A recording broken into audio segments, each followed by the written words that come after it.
महाराष्ट्राच्या विधिमंडळाचं अधिवेशन इकडे सुरू आहे, लोकप्रतिनिधी इकडे आलेले आहेत, परंतु लोक ज्या व्यथा त्यांच्या वर्षानुवर्षे मांडतायत ते मात्र आझाद मैदानात तिकडे आंदोलन करतायत। साहजिकच आहे,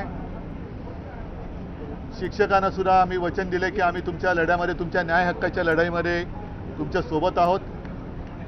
गिरणी कामगारांचा तर प्रश्नच नाही, कारण गिरणी कामगारांचा संप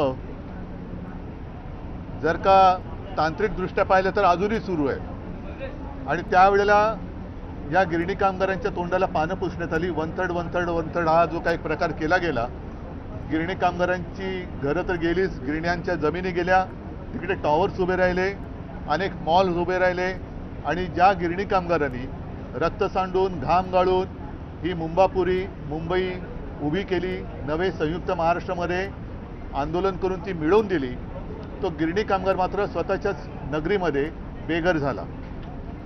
आमच्यावरती नेहमी एक आरोप केला जातो जो अर्थातच खोटा आहे की शिवसेनेने मराठी माणसासाठी काय केलं। माझं सरकार जर का यांनी पाडलं नसतं तर साहजिकच आहे, मी यांना सर्व गिरणी कामगारांना आणि सरकारी कर्मचाऱ्यांना देखील, पोलिसांना सुद्धा घरं द्यायला सुरुवात केलीच होती, पण विशेषतः गिरणी कामगारांना, पोलिसांना ही मुंबईमध्ये घरं दिली असती, पोलिसांना मिळत आहेत पण अजूनही दिली असती। आज आमची हीच मागणी आहे की एका बाजूला गिरणी कामगार हा मुंबई बाहेर फेकला जातोय, त्यांना शेलू आणि वांगडीमध्ये पाठवलं जाते आणि धारावीच्या माध्यमातून अदानीला मात्र अख्खी मुंबई आंदण दिली जाते। तर आमची आग्रहाची मागणी आहे की गिरणी कामगारांना धारावीमध्ये घरं द्या, धारावीकरांसोबत, आणि अदानींचे टॉवर हे शेलू आणि वांगडीला उभे करा, जाऊ दे तिकडे। देवनार डम्पिंग ग्राउंडवरती अदानींनी जरूर टॉवर बांधावे, नाहीतरी त्यांना भरपूर TDR मिळालेलाच आहे, तो TDR त्यांनी देवनार डम्पिंग ग्राउंडवरती वापरावा, तो TDR त्यांनी शेलू आणि वांगडीला वापरावा, तिथे सगळे टॉवर बांधा। पण ज्यांनी हक्कानी मुंबई मिळवून दिली त्या गिरणी कामगारांना मात्र तिथे पाठवण्याच्या ऐवजी गिरणी कामगारांना धारावीत घरं द्या। गिरणी कामगारांना कुर्ला मदर डेअरीची जी जमीन ही सुद्धा दिलेली आहे अदानीला, तर तिथे गिरणी कामगारांना घरं द्या आणि अदानींचे टॉवर हे शेलू आणि वांगडीला जाऊ द्या। आमचं काही म्हणणं नाही, देवनार डम्पिंग ग्राउंडवरती अदानीने टॉवर बांधावे, आमची काही म्हणणं नाही आहे। तर अशा या गोष्टी आहेत आणि शिक्षकांना सुद्धा तुम्ही वाटेल तसं वेडवाकडं इतर कामं देऊन वापरून घेता। म्हणजे मराठीचा मुद्दा आता गरम झालेलाच आहे, नुसता हिंदी सक्तीचा GR त्याचा विरोध करून चालणार नाही। तर मी मराठी माणूस आता एकवटलेला आहेच। आमचं म्हणणं परत सांगतोय की कोणत्या भाषेला विरोध नाही, पण सक्तीला विरोध आहे। त्याच्यामुळे हिंदी सक्तीच्या GRला विरोध करून उपयोग नाही आहे, तर तो GR काढणाऱ्यांना, तो GR लादणाऱ्यांना, हिंदी सक्ती करणाऱ्यांना आपण विरोध केला पाहिजे। तर हे असे काही मुद्दे आहेत ज्याच्यावरती आता रोज चर्चा चालू आहे। मोठा मोर्चा निघाला, त्या मोर्चाला परवानगी नव्हती, नंतर परवानगी देण्यात आली, मग मंत्री तिथे गेले, मंत्र्यांना तिथे बॉटल फेकली गेली, सगळा गोंधळ पाहिला आणि त्यानंतर मुख्यमंत्री म्हणतात की आयुक्तांबद्दल त्यांनी नाराजी व्यक्त केली आहे। एकूणच हा प्रकार सगळा जो चाललाय तो संतापजनक आहे। मीरा भाईंदरची मराठी माणसं अनेक वर्ष त्यांच्या मनामध्ये एक तो राग खतखततोय। अनेक जण मला सांगतात की म्हणजे मध्ये जे काही भेटत असतात सभ्यपणाने वागतायत आणि ते मला सांगतात की साहेब सकाळच्या वेळेला ट्रेनमधनं येताना सुद्धा आम्हाला विचित्र दादागिरी सहन करावी लागते। तर ह्या शेवटी असंतोषाचा जर का स्फोट झाला तर त्याला जबाबदार हे सरकार असेल, नुसतं कमिशनरला त्यांच्या माथी खापर फोडून चालणार नाही।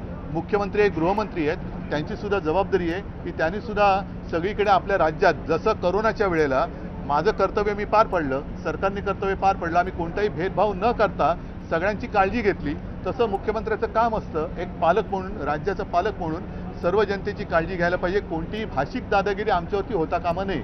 सर, मुख्यमंत्री यांनी आज विधान परिषदेमध्ये उत्तर देताना शिक्षक आंदोलनावर भाष्य केलं की महाविकास आघाडी यासाठी जबाबदारी आहे। बरं ठीक आहे, पण आता तुम्ही आहात ना, तुम्ही का नाही देत, तुम्ही द्या ना।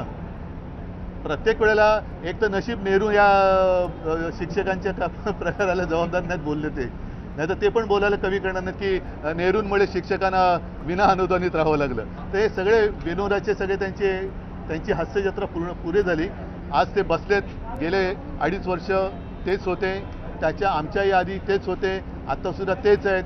तर समजा आम्ही नाही करू शकलो, तुम्ही करा, गिरणी मुळामध्ये गिरणी कामगारांना तर घरं द्या, यांना आता जर का आम्ही नाही केलं तर तुम्ही द्या.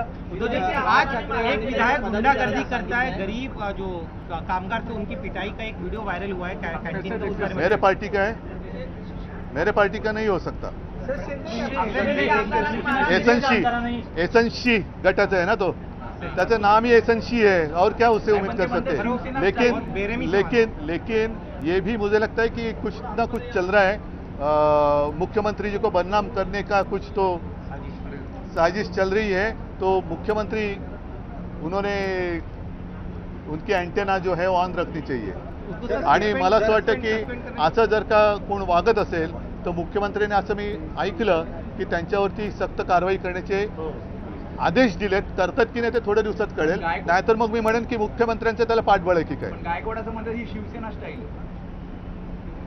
ही शिवसेना स्टाईल नाही आहे आणि ते मुळामध्ये ते शिवसैनिक नातं नाहीच आहे, ते एसएनसी गटाचे आहेत. मार्शल आर्ट आता अगली बार फिर मारू. माझ्या परवानगीशिवाय युतीबद्दल कुणीही बोलता कामा नये. संभ्रमाचं वातावरण झालं मेळाव्यानंतर ज्या पद्धतीने राज ठाकरे यांनी तुला भूमिका चांगलं ना, त्याच्यात काय ते बोलतील ना त्याच्याबद्दल. त्याच्यात काय? आपने बोला कि सीएम को बदनाम करने की कोशिश की जा रही है, इसका क्या संदेह, क्या मतलब निकाला गया? इसका मतलब सीएम को बदनाम करने की कोशिश हो रही है. और जानबूझकर ये सारी चीजें चल रही है. एक बड़ी साजिश है, इसके पीछे एक षड्यंत्र मुझे नजर आ रहा है. क्योंकि एसएनसी का तो दावा था कि वो चीफ मिनिस्टर बने, नहीं बनाया गया, तो उनको तो बेरहमी से वो इंतजार कर रहे हैं. अभी संजय गायकवाड़ कह रहे हैं मुझे मार्शल आर्ट आता है, जूडो कराटे सब आते हैं और फिर मारूंगा. तो मुख्यमंत्री को कौन सी आर्ट आती थी देखते हैं. प्रश्न आहे की मुंबईमध्ये घरं घेण्यात काय ही अशी फालतू लोकांना महत्त्व देण्यापेक्षा जे गिरणी कामगार आहेत, शिक्षक आहेत, शेतकरी आहेत, ह्या लोकांसाठी हे विधिमंडळ असतं. हे असे जर का लोक त्याच्यात यायला लागले आणि अशा पद्धतीने वागायला लागले तर मुख्यमंत्र्यांनी त्यांच्यावरती तातडीने कारवाई केली पाहिजे आणि दाखवून दिलं पाहिजे की आमचा कारभार हा कसा आहे.